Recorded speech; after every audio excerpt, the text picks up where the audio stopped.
tes gaya belajar.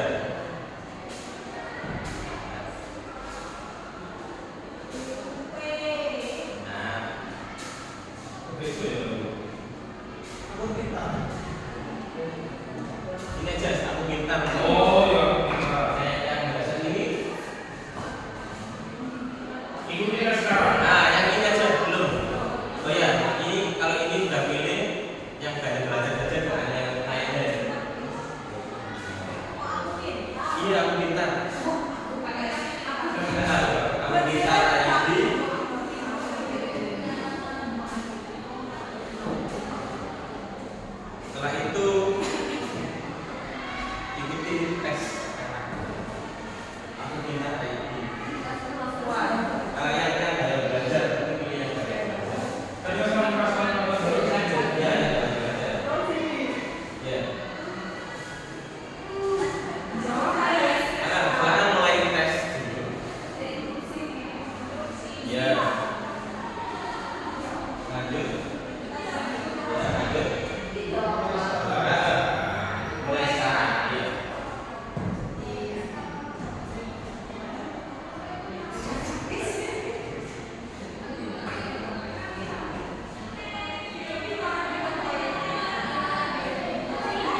Lihat hasil. Nah, lihat. Hasil ini nanti akan muncul kita itu tipe gaya belajar yang mana. Ada yang auditori, visual, ada yang kinestetik. Kayaknya sama dong.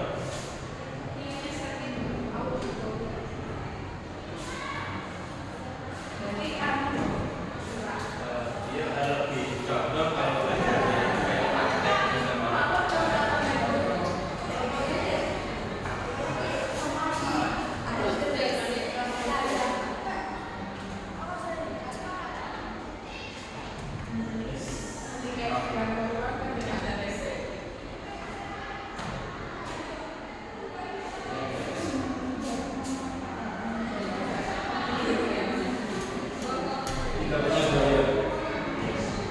Atau kebanyakan belajar.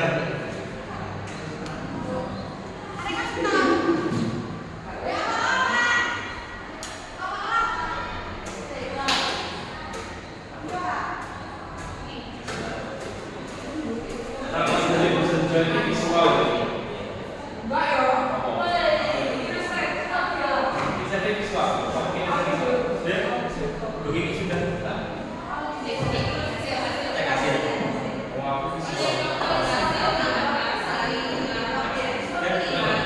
Bapak Ibu ada yang mau membacakan hasilnya? Pak Yasin, sama-sama. Di situ ada rinciannya. Itu termasuk. Nah, kinestetik auditor itu termasuk. Apakah itu sesuai? Ya. Dan sudah semua hasilnya. Visual waktu Gaya belajar ini bisa kita pakai waktu kita awal pembelajaran ke siswa. Jadi kita mengetahui potensi siswa, mulai gaya belajar. Gaya siswa kita termasuk yang apa? Jadi kita mengajarnya seperti saya kita sesuaikan. Oke, siap. Yang kemarin sudah saya coba tes juga. Di sini ada tes beberapa kepribadian, termasuk tes kemampuan. Kita masuk ke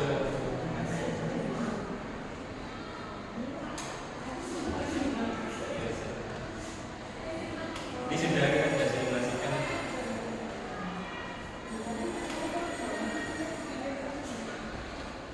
Oke, karena kita mengetahui bahwa itu adalah gaya belajar. Kita mengetahui bahwa ini kita masuk ke apa itu inteligensi dan kecerdasan. Itu kayak disebut sebenarnya ada video kita belajar. Kita masuk yang itu.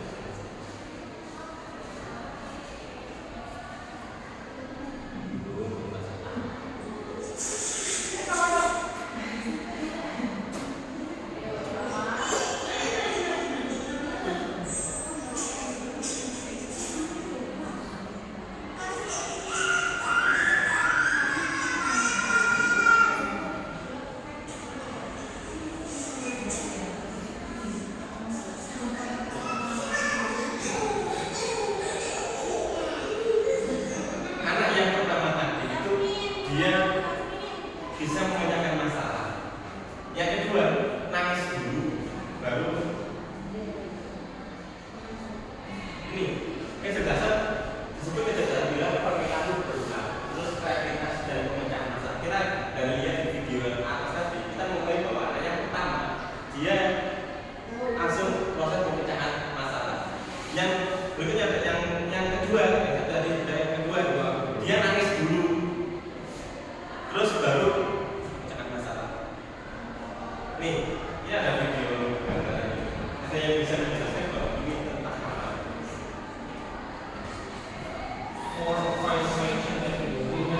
Kira-kira gambaran ini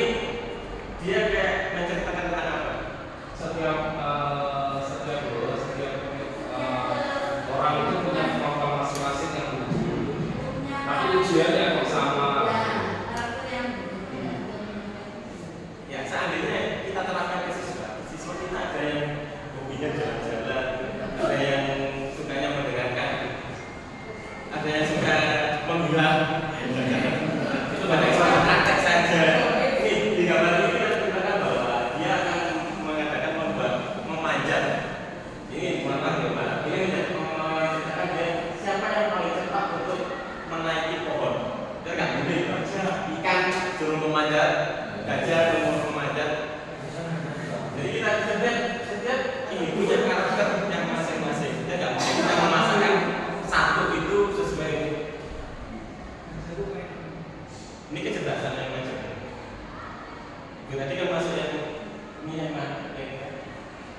Yang suka musik, masuk ke cerdas musikal, atau ini suka semua. Matematika, ya matematika enggak. Yang suka matematika. Ini kan gaya belajar tadi.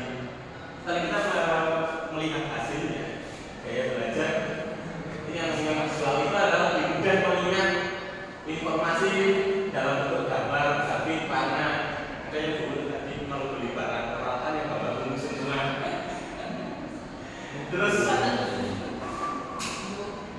ini yang gaya belajar auditori, dia lebih cepat menyampaikan informasi secara lisan. Jadi sifat kita mungkin lebih cepat kalau mereka mendengarkan kita bercerita panjang lebar, atau ibaratnya kita cerita mereka tidur.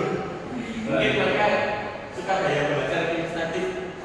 Nggak tahu. Sekarang anaknya di kelas tidur, waktu praktek dia semangat. Mungkin gaya belajarnya dia di inisiatif.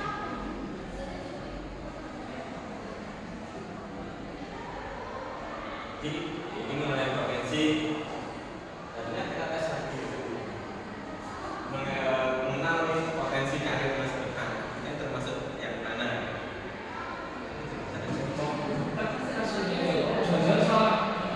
Jangan kita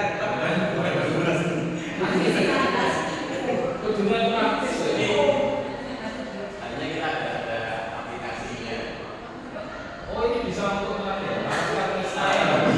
Ketika tadi kita melakukan tes asesmennya awal tadi, kita bisa mengetahui bahwa siswa kita belajarnya apa. Dari ini kita bisa merekomendasikan kamu cocoknya ikut ekstra musik karena kamu sukanya belajarnya di musikal, atau kamu sukanya ikut ekstra yang memasak karena sukanya kan dari hasil asesmen yang tadi, dari minat dari tadi kan kita belajar tesnya asesmen gaya belajar, artinya ada tes kemampuan gaya minat.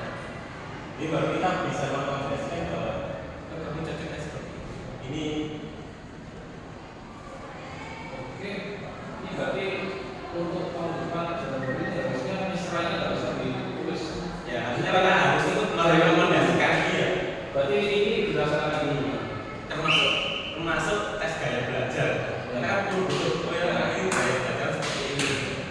Ajaran baru juga itu kita berbasis. Nah, itu yang tadinya itu jurusan pertama. Kita lanjut ke jurusan kedua. Oh, jurusnya Karena ada 7. Ada 7.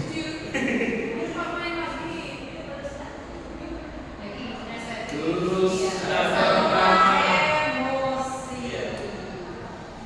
Yang kedua adalah tes kelola emosi. Yang dulu apa ya emosi emosi. kita mengelola emosi dulu. Pasti ini dari emosi kalau ini. Ini masih tes gaya belajar. Lama Kita langsung ke jurusan kedua. kita masuk. Kita lanjut ke jurusan kedua. Iya, ini jurusan kedua. Bapak Ibu, biarkan ya kita enggak pakai pulpen. Enggak pakai pulpen. Pakai IC Ya, dulu. ya. Pakai IC Dan dulu. dipegang saja kertasnya. Itu semua ketika saya cerita itu boleh disobek, boleh diremut, boleh diapakan.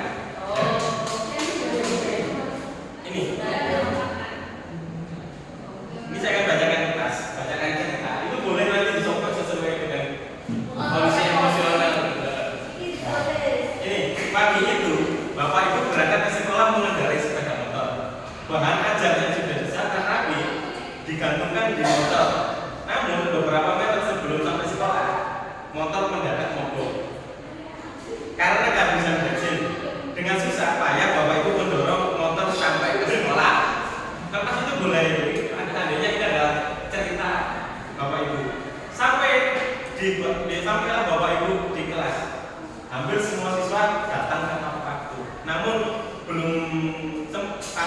stabil, Andi masuk terlambat, dia hanya menunduk sambil berkata, maaf Bu, saya terlambat. Terus pelajaran pun dimulai, namun saat akan menggunakan bahan ajar yang sesuai, Bapak Ibu tersadar bahwa bahan yang sudah disiapkan tadi itu terjatuh dan sudah dicari kemana-mana pun tidak ketahui. Dengan terpaksa Bapak Ibu melanjutkan mengajar seadanya. Bayangkan aktivitas mengajar sebelum terus bunyar. Itu bayangkan Bapak Ibu seperti itu. Di tengah pelajaran saat Bapak Ibu mengajar, Andi terlihat tidak memberikan perhatian. Dia menunduk di bangkunya saat didekati. Ternyata Andi sedang tertidur terlelap. Tak lama kemudian ada seorang bapak mengetuk di kelas. Bapak Ibu membuka pintu dan menghampirinya. Bapak itu berkata, maaf saya pamannya Andi. Kebetulan Andi sudah 3 hari di rumah sakit karena menunggu ayahnya sedang sakit. Meskipun kurang tidur, Andi tetap maksa selalu ingin sekolah karena tidak ingin ketinggalan. Sekarang saya izin mau jemput Andi karena ayahnya masuk ICU. Paman Andi juga mengeluarkan sebuah bungkusan di tasnya. Oh iya Bapak Ibu, dulu tadi di jalan menemukan bingkisan. Saya tadi cek isinya buku dan nama sekolah. Jadi saya bawa, siapa tahu Ibu bisa menggunakan kepada pemiliknya. Guru melihatnya dan ternyata itu adalah bahan ajar yang terjatuh tadi. Andi dan pamannya pun berpamitan. Bapak Ibu kembali kelas dengan bahan ajar yang kembali di tangan. Bapak guru melanjutkan pelajarannya dengan semangat menggunakan bahan ajar yang tadi. Pelajaran itu, yuk ini bagaimana kondisi kertas Bapak Ibu yang tegak? Sobek, luset, nggak ada perubahan sama sekali. Kita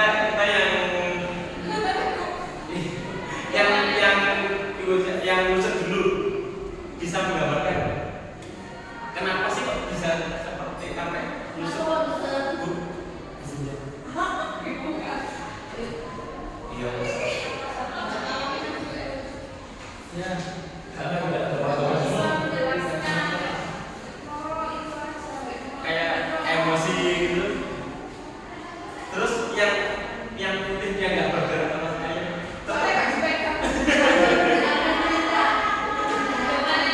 Dia pernah atau sudah biasa seperti itu, tidak pernah.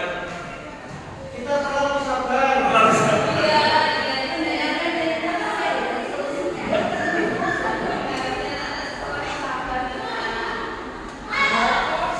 Ini ada video, kita tonton dulu.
Insya Allah kalau dulu kalau kamu sabar semua sebenarnya itu suci itu.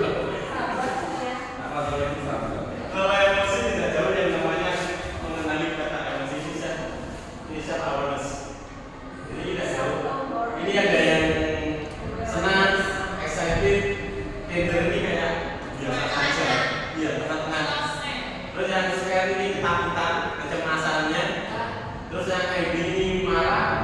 Terus yang itu sedih. Ini kayak roda emosi. Excited ini termasuk dalam yang kalau setelah bayaran kita yang happy. Setelah bayaran itu sudah yang Tanggal merah, tanggal bayaran. Sekarang tanggal 11. Tender tuh gitu. Ini ibu-ibu mungkin tidak pernah tahu yang namanya casal. Kalau kolaborasi orang masalah casal, tidak bisa dijelaskan. Ya, Harus apal casal. Jadi ini pembelajaran emosi. Casal itu adalah yang nama self awareness. Dia menyadari diri sendiri. Jadi kemampuan untuk memahami emosi, pemikiran, nilai-nilai yang mempengaruhi perilaku dalam berbagai situasi. Jadi kita menyadari bahwa kita paham situasi dan kondisinya. Ini terus yang itu self awareness, self management kita dalam mengolah diri. Dia kemampuan untuk mengatur emosi, pemikiran, perilaku secara efektif dan situasinya berbeda. Terus berikutnya adalah mengambil keputusan dan tanggung jawab. Ini membuat pilihan tepat dan konstruktif pada situasi tertentu. Yang berikutnya ada terampil bervariasi, kemampuan memahami perspektif yang berbeda termasuk berempati. Terus ini singkatannya EMC2. Empati, M-nya adalah mindful, terus C-nya compassion,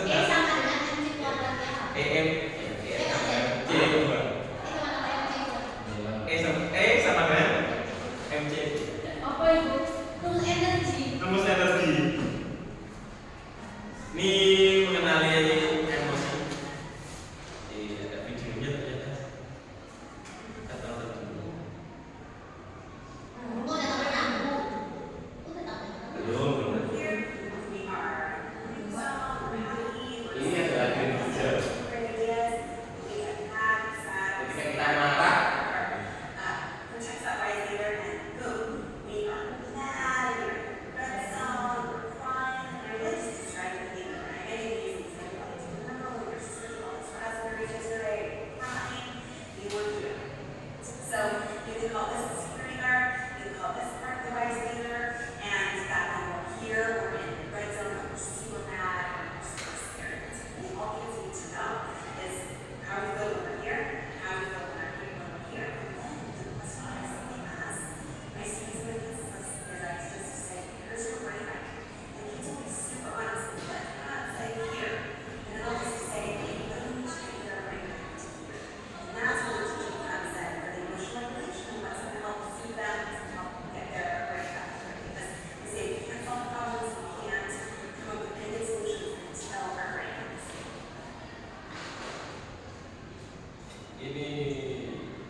ini semua ini ada video lagi. Nah, ini kayak kalau seperti ini dia adalah dinosaurus.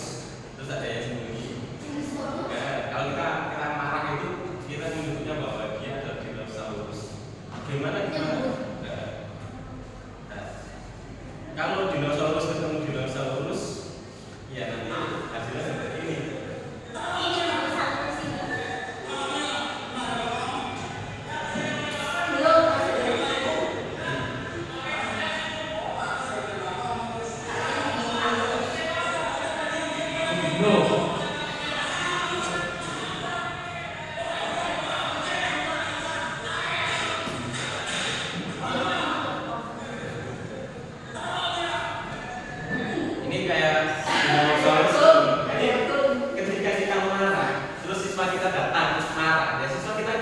semakin marah. Jadi kayak dinosaurus ketemu dinosaurus. Jadi akan emosinya akan semakin tinggi. Oh.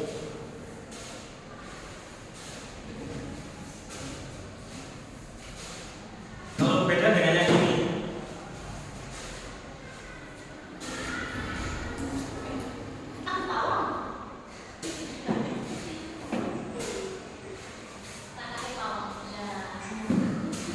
si adiknya marah terus nangis, si kakaknya sabar, sabar.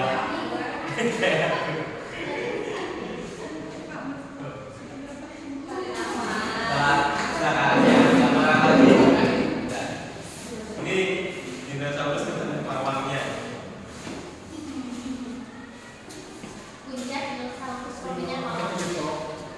Masih belum punya pawang.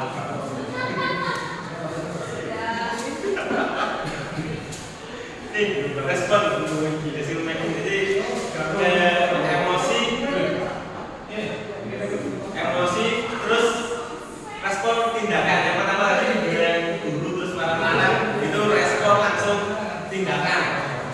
Yang kedua adalah emosi, jeda, terus respon tindakan. Jadi kita butuh kita marah, berarti kita butuh yang namanya jeda.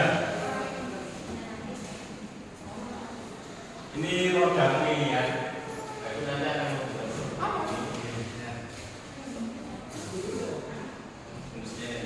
Nah, ini saya punya kertas. Berapa kelompok ya? 3, 4, 5, 6, 7, 8, 9, 10, 11, 12. Kita jadi 3 kelompok saja.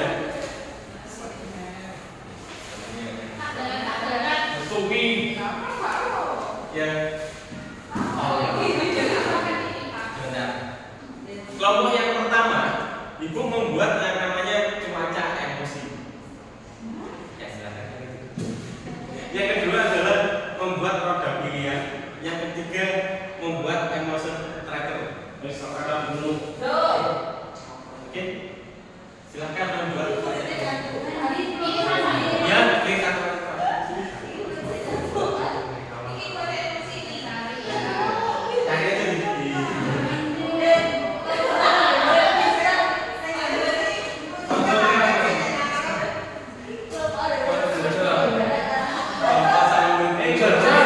langsung gambar aja.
Kasih nama kelompoknya.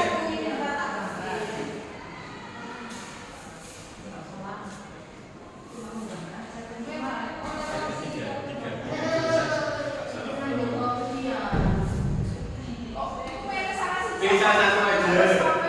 Pilih salah satu aja. Sama membuat yang roda pilihan atau cuaca emosi atau emotion tracker.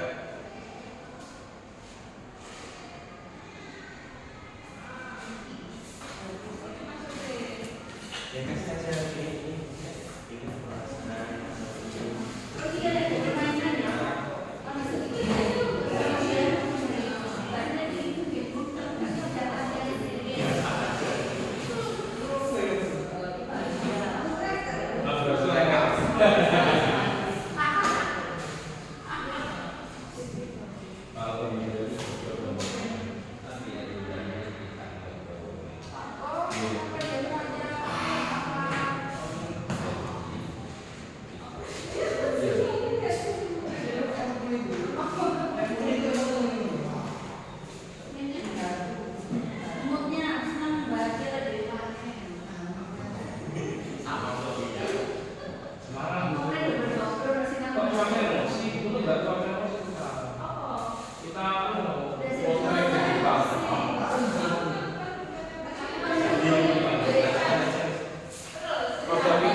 Loh, kan itu. Kita itu jadi satu. Kalau kita kalau nggak mau sama kita.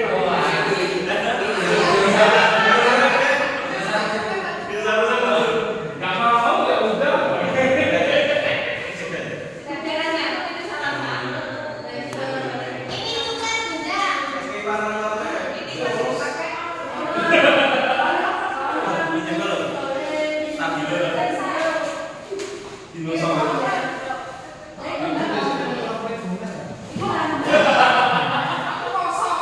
Oh, kosong dulu.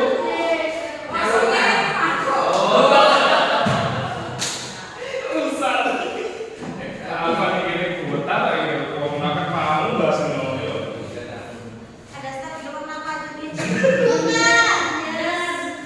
Jika boleh tukaran pasangan deh, nggak boleh. Ini apa? Juga.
Yang kedua ini sinis, atasnya turun sinis. Kemudian ini bibirnya yang datar, makanya bolong, itu namanya netral. Kemudian tidak senang, wajahnya mirip dua-duanya, terus mulutnya gini, itu tidak senang. Kemudian ini ada bahagia berarti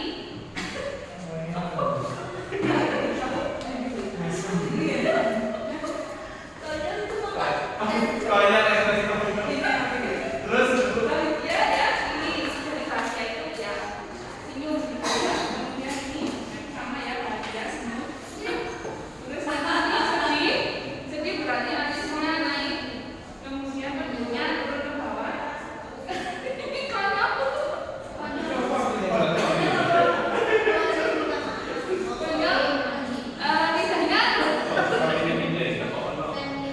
matanya belok satu ya. Kemudian tanpa ekspresi berarti matanya datar, bibirnya juga datar. Terus kalau selanjutnya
kita lanjut jurus yang ketiga.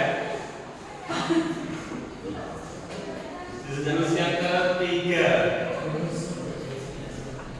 berarti dia mari. Iya.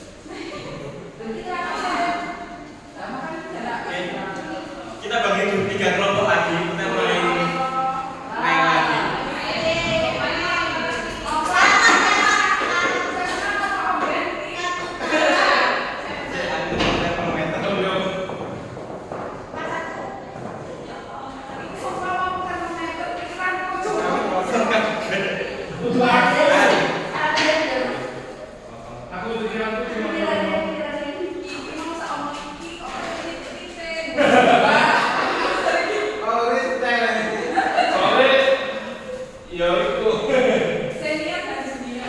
Bapak Ibu nanti diminta untuk membuat menara dari kartu ini. Ini terakhir aja.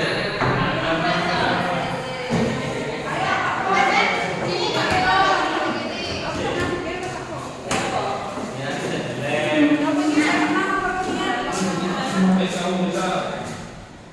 Ini adalah proses pertama. Ini Nah, belum dimulai. Lama-lama ya. Saya coba. Untuk berapa menit? 5 menit. Apa itu? Oh, sama ini Kak. Udah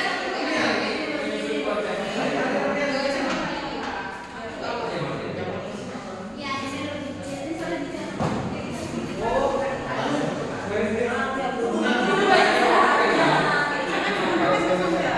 Waktunya 10 menit untuk membuat menara yang paling tinggi. Ini waktunya ntar. Ini lo boleh pakai isolasinya, boleh dilem, boleh dilem, kalau mau isolasi lagi, ya boleh dilem. Yang penting tinggi.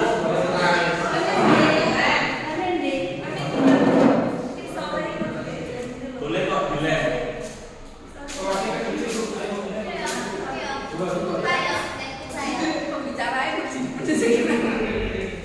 Waktunya cuma 10 menit. Nanti kita lihat siapa yang paling tinggi.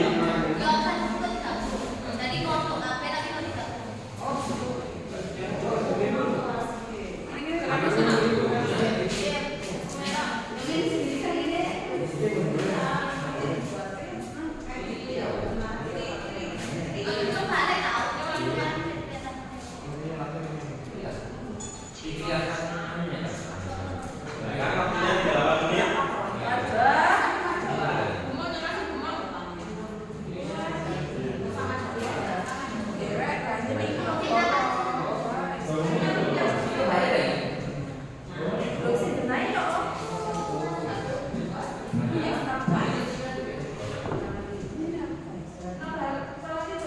Boleh.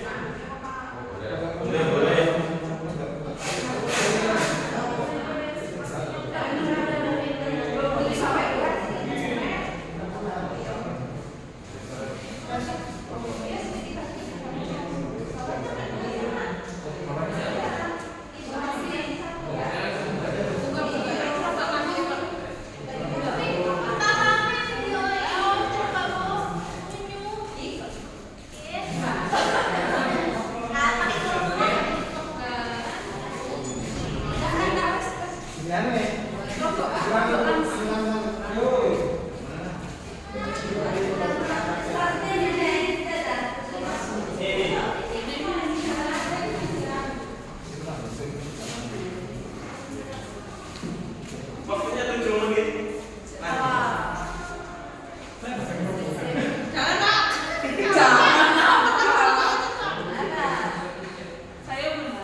pangguan.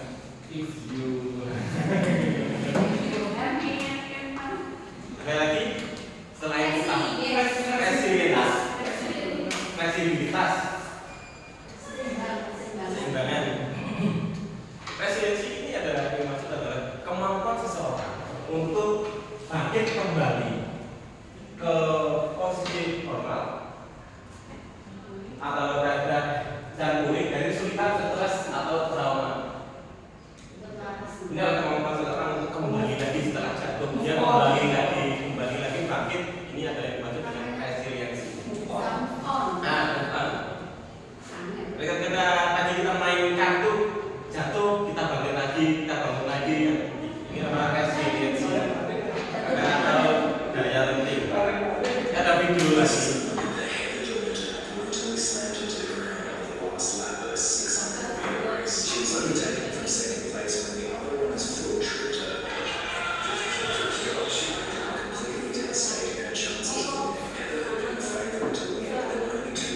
Ini yang pelari yang jatuh itu yang nanti akan juara satu.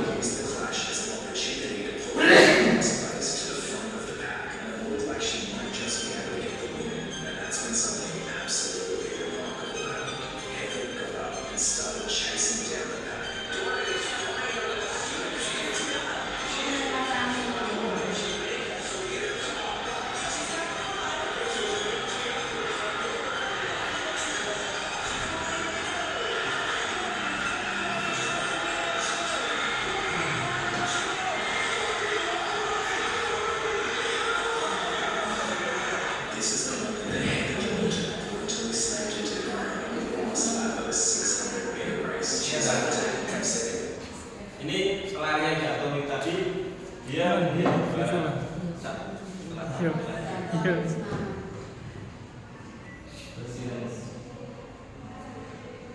mengapa daya lenting atau resiliensi ini penting? Ini kita anggap sepele bahwa ini hasil pertama sering kita punya ayah anak SD Banyuwangi dan Batu. Ada lagi tak dibully anak yatim siswa SD. Kita menganggap bahwa ini yang sepele di zaman saya dulu gitu nggak ada bunuh diri. Cuma setiap generasi itu beda cara pemecahan problemnya. Generasi kita kan bisa disebut dengan generasi yang sekarang, generasi strawberry. Kita kelihatan di luarnya kuat, ternyata dalamnya gembur. siapa itu? Generasi strawberry. Ya itu maksudnya. Nih, dalam resiliensi ini ada yang namanya self-awareness, emosi, capability dan algoritma. Sudah kan nggak boleh sudah diserahkan ke dulu. Jadi ini yang masuk dalam self-awareness. Kalau pola pikir bertumbuh, ya saya ini ada pertanyaan bahwa itu kira-kira ini mindset atau mindset. Bagus sudah. Ini ada beberapa. Nah, sudah ada pertanyaan pertama. Saya percaya bahwa kecerdasan jasa saya adalah sesuatu yang tidak dapat saya ubah. Ini fixed mindset atau tidak dapat. Apa itu? Tidak dapat saya ubah. Terus ketika saya menghadapi tantangan, saya biasanya menyerah karena saya percaya bahwa saya dapat meningkatkan kemampuan growth. Saya cenderung menghindari tantangan karena saya dapat yang biasanya saya yang kegagalan adalah fix. Usaha dan kerja keras adalah kunci untuk mencapai future growth. Bakat alami adalah faktor terpenting dalam fix. Dan jawabannya sesuai tadi. Ini saya kasih. Nih, ketika kita ke kelas, kita seringnya yang mana? Kepada siswa. Kita dipuji atau diberi dukungan. Ketika kita mengajar di kelas, yang kita lakukan kita lebih banyak kita menguji atau kita memberi dukungan kepada Banyak muji sih. mau nggak tahu Iya, iya sih. Iya, iya.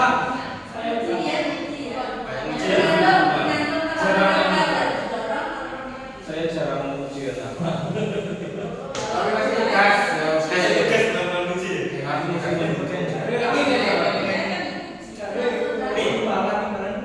jadi kan membantu siswa